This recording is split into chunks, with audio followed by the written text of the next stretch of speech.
the last few years, Avid has been my favorite, and really more for the plugins, because the algorithms for the TDM plugins are actually quite good. It's not exactly like an LA2A or Lemon system, but it's close enough that I can really get that vocal, make that vocal sit here with a leveling amp, as opposed to carrying an LA2A on the road.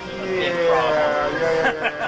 I am not a super big fan of tons of everything. I mean, I look at sometimes I go on people's Avid decks and I go, wow. Oh my gosh, how many plugins and DSP are you using? Because the onboard dynamics are so good on most of the digital consoles today. They're really workable, and you know, varying opinions, because people will poo-poo.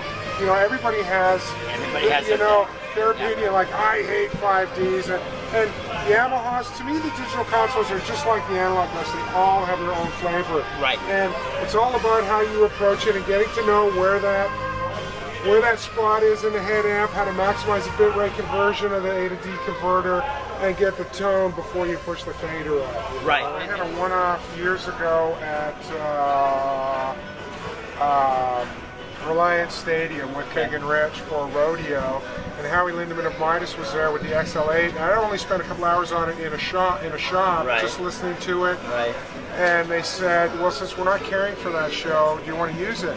I said, sure, why not? Because you know what, I'll try anything. Right. I'm not, honest to goodness, I really will. Yeah. And it was fine. Howie, you know, I was a little disappointed because he'd already gone up and set up the whole input patch, and I was hoping to get there and say, okay, Howie, show me how to do the input patch, because of course that's the best way to learn with any kind of audio equipment, whether it's analog or digital. The really more hands-on time you get, the quicker you're going to become more, gravitated toward how the desk works. Right, it was a fluency. Yes, yeah. Yamahas, I don't mind the PM5Ds and stuff. I tend to use an external word clock when I'm working with the Yamaha desk, because to me, it does make an audible difference to my ears. Not that the audience will ever know, really. Right.